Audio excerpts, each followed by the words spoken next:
성부와 성자와 성령의 이름으로 아멘.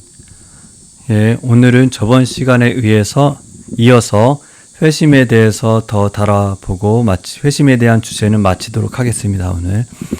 오늘은 회심의 종류에 대해서 다루어 보도록 하겠습니다. 다루는 내용의 소스는 로너간이라는 분이 다룬 아티클에 나온 내용들입니다. 로너간 현대형성에서 굉장히 중요한 분이죠. 로너간은 회심을 세 가지로 나누어서 세 가지 종류의 회심에 대해서 다루고 있습니다. 지적 회심, 윤리적 회심, 종교적 회심입니다. 이 첫 번째 지적 회심이 어떤 의미냐 하면, 지적 회심을 하게 되면 미신에서 벗어나게 된다는 것입니다. 무슨 얘기냐? 어떤 미신이냐? 바로 우리가 현상을 눈으로 직접 보고 나서 객관적인 지식을 파악할 수 있다는 그것이 바로 미신이라는 것입니다. 어떻게 보면 착각이란 얘기죠. 이 미신과 같은 착각, 결국 어떤 현상을 보고 나면 사실 그대로의 객관 지식을 파악할 수 있다는 미신에서 벗어난다는 것이 바로 지적 회심이라는 것이죠. 왜 그러냐? 지식이라는 것은 또 사실관계나 이런 것들은 어떤 바로 보고 파악할 수 있는 그런 것이 아니라 공동체가 부여한 의미에 따라서 그것이 사실이나 지식에 대한 파악이 달라지기 때문에 그런 것이라는 것입니다. 예를 들면 중세기에 천동설을 거의 모든 사람이 믿고 있었잖아요. 천동설. 결국에는 지구를 중심으로, 지구가 도는 것이 아니라 지구를 좀 가만히 있는데 지구를 중심으로 별들이 돌기 때문에 천체들이 돌고 있다고 이렇게 믿고 있었다는 것이죠. 만일 이 사실을 부인하게 되면 우리 신앙조차도 위협을 받게 된다고 잘못 이렇게 생각하던 시대도 있었습니다. 단순히 과학적인 지식임에 불구하고요. 그런데 이런 천동설을 믿던 시대에서는 어떤 일이 일어나나요? 그런 시대에 살던 사람들은 하늘을 보게 되면 그런 공동체에서 믿고 있던 그 사고 안에서, 그 사고 구조 안에서 세계를 본다는 것이죠. 그리고 지식을 파악한다는 것이죠. 결국에는 하나의 예일 뿐인데 굉장히 많을 거예요. 찾아보면은. 이렇게 어떤 우리가 객관 지식을 알려고 하거나 사실을 파악하려고 했을 때 결국에는, 사실 객관적 지식이란 말은 빼는 것이 맞겠네요. 지식을 파악하거나 사실을 알려고 했을 때 결국에는 공동체가 부여하는 의미에 따라서 그 결과가 굉장히 달라진다는 것입니다. 그래서 내가 어떤 것을 보고 어떤 결론을 내리고 지식을 얻는다고 했을 때 나조차도, 결국에는 그 작업을 하는 나조차도 공동체가 부여한 의미에 따라서 내가 영향을 받는다는 것이죠. 이렇게 이 사실을 인정하는 것, 그러니까 객관적인 사실과 즉각 보고 어떤 것을 파악할 수 있다는 그런 사고와 또 그것이 한 가지고, 또 하나는 공동체가 부여한 의미에 따라서 어떤 지식을 파악하게 된다는, 영향을 받는다는 두 가지 사이의 간극을 인정하고 알게 되는 것이 바로 지적인 회심이라고 할 수가 있습니다. 그래서 이 지적 회심에서 지적 회심이 일어나기 위해서 무엇이 필요하냐? 바로 자기 초월이 필요하다고 얘기를 하고 있습니다. 자기 초월. 그러니까 우리가 어떤 사실을 파악한다고 했을 때, 사실관계를 파악하고 지식을 얻는다고 했을 때 여러 가지 단계의 과정을 거치게 되잖아요.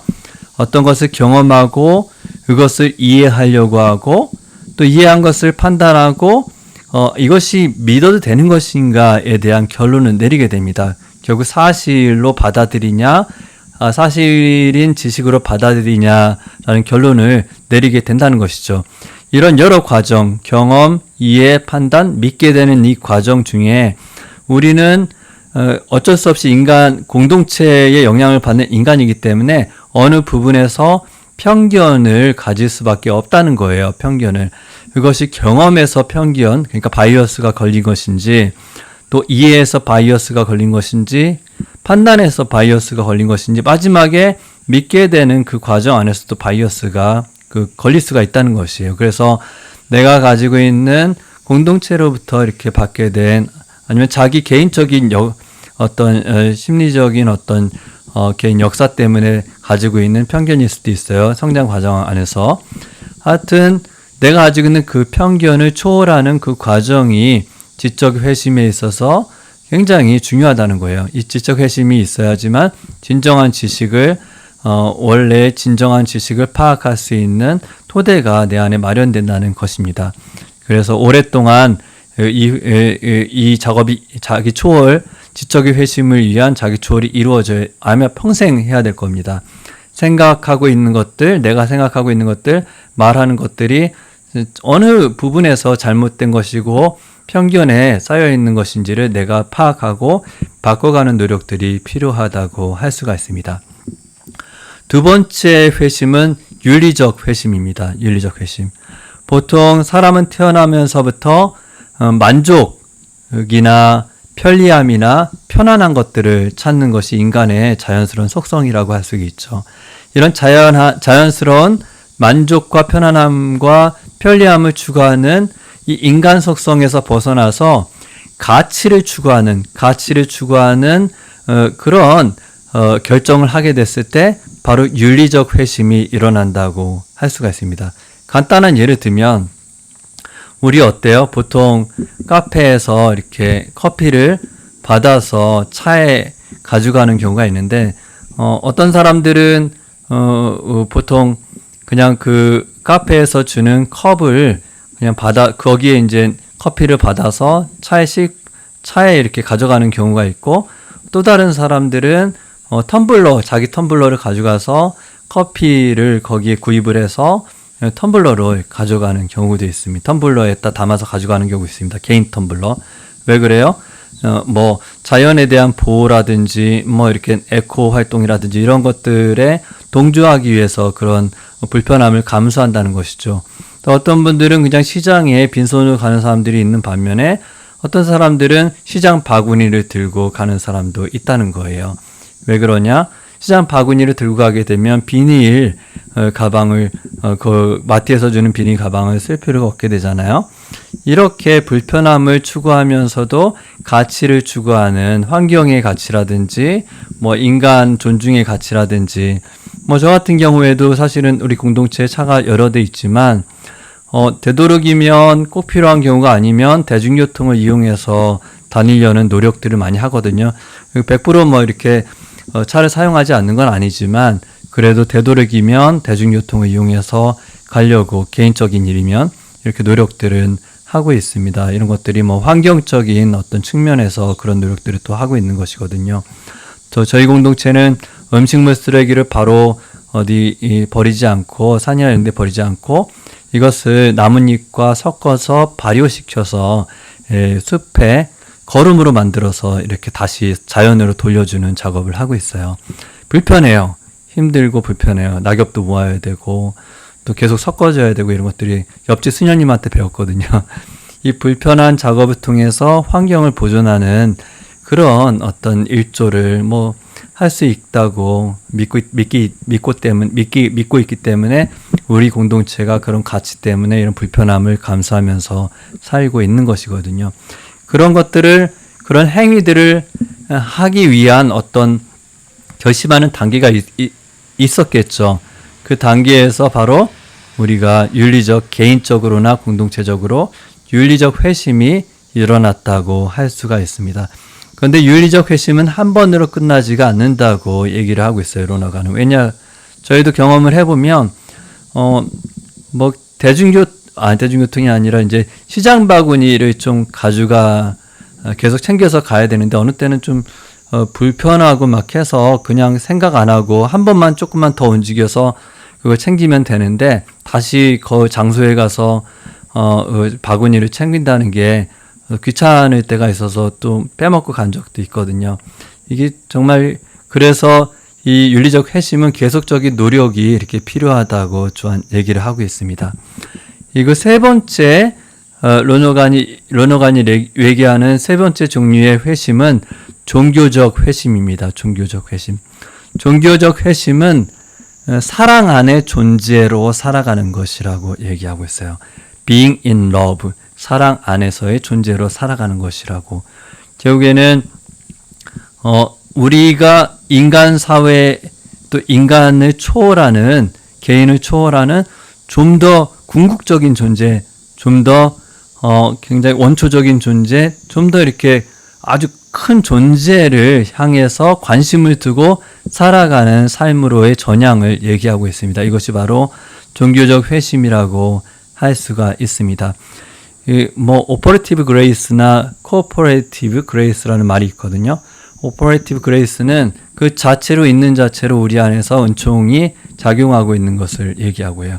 거기에서 그치는 것이 아니라 하느님의 은총에 내가 협력하려는, 그래서 하느님이 원하시는 대로 살려는 그 마음가짐으로 살아가려는 마음을 가질 때 바로 코퍼레이티브 그레이스가 작동한다고 할 수가 있어요. 협력 은총이.